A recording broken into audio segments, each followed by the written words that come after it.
Cuenta la tradición que la casa en la que se celebró la última cena era de la familia de Marcos, aquel que más tarde escribiría el segundo de los evangelios. Su madre se llamaba María, había quedado viuda muy joven y era rica. Como muchos de los que seguían a Jesús eran pobres, esta María le prestaba su casa. Allí se reunían los apóstoles con Jesús muchas veces. Fue allí donde acudió años más tarde Pedro, cuando milagrosamente consiguió escapar de la cárcel con la ayuda de un ángel. En ella se encontraba el huerto de los olivos. María, la madre de Marcos, era muy amiga de la de Jesús. Muchas veces entre las dos habían preparado la comida mientras Jesús estaba con sus amigos los apóstoles. Por eso, en el momento difícil de la cruz, esta María sería una de las que acompañaban a la madre de Jesús. Era valiente. Le hacía valiente la amistad con la Virgen. No podía dejarla sola en el momento duro de la crucifixión de su hijo. No le importaba que le vieran con la madre del condenado. Y ahí estará, junto a la cruz, con María, su amiga, la madre de Jesús, y con las otras mujeres, mientras los apóstoles huyen de miedo. No le importaba dejar su casa a aquellos que eran perseguidos a muerte. No tenía miedo de que pudiera ella también ser perseguida o despojada de sus riquezas. Su hijo Marcos sería un chaval bastante más joven que Jesús, que jugaba con Bernabé, su primo, mientras los mayores hablaban de sus cosas. Aquella noche se encontraban limpiando los cacharros de la cena cuando oyeron ruidos como de mucha gente cerca de la casa. Tuvieron miedo de que algo malo fuera a pasar y mandaron a Marcos, que en ese momento estaba ya en la cama, a avisar a Jesús. No le dio tiempo ni a vestirse, se envolvió en una sábana y salió corriendo. No fue por el camino, sino que buscó ir por el bosque para que no le vieran. Tenía miedo, a punto estuvo de volverse varias veces, pero al final llegó. Oculto detrás de unos árboles, vio cómo se llevaban a Jesús. Había llegado tarde. Esperó a que se alejaran un poco y salió de su escondite para ver dónde llevaban a Jesús.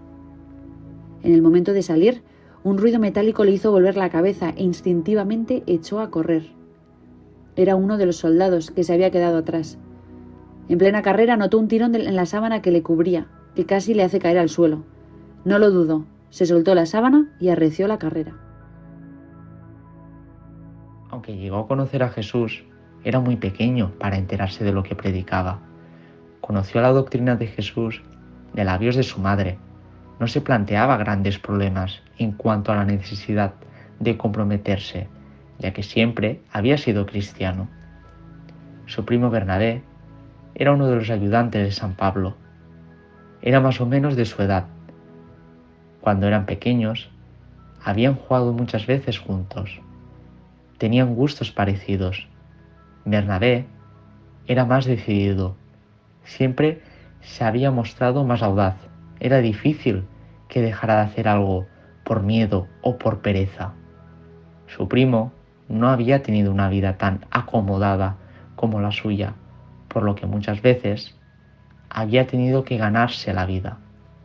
Últimamente le hablaba mucho de Pablo, le estaba animando a que le acompañara en un viaje que iba a hacer con él a extender la fe cristiana por otros lugares. Eso que le pedía era distinto.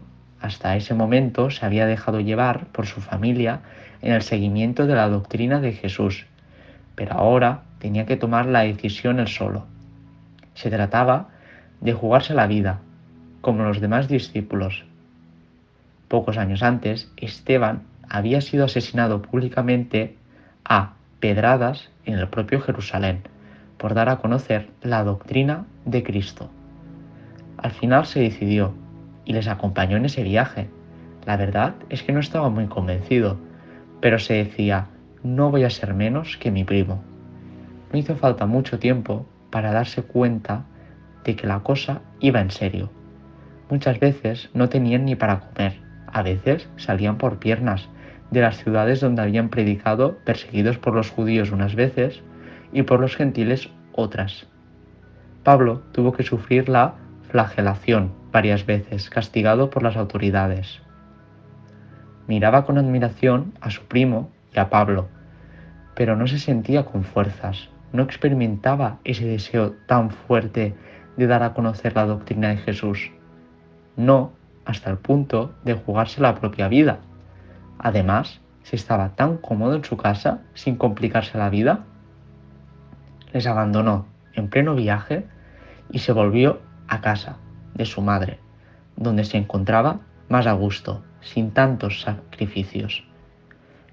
Poco a poco, la conciencia le fue remordiendo. Cuando le llegaban noticias de Pablo y su primo, de los padecimientos que estaban sufriendo, sentía dentro como si Jesús le dijera: tú también me abandonas. Se acordó de la rabia que le había dado la actitud de los apóstoles cuando años atrás habían abandonado a Jesús. Ahora soy yo el que lo abandonó, pensaba.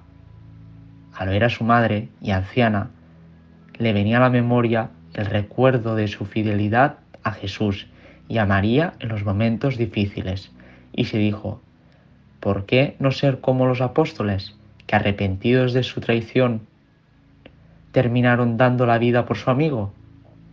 En la primera ocasión que tuvo, habló con su primo Bernabé, y ya no abandonó más la causa de Jesús. Murió al cabo de los años, dando su vida por Jesús, como lo había hecho Esteban, como lo hizo Pablo y los demás apóstoles.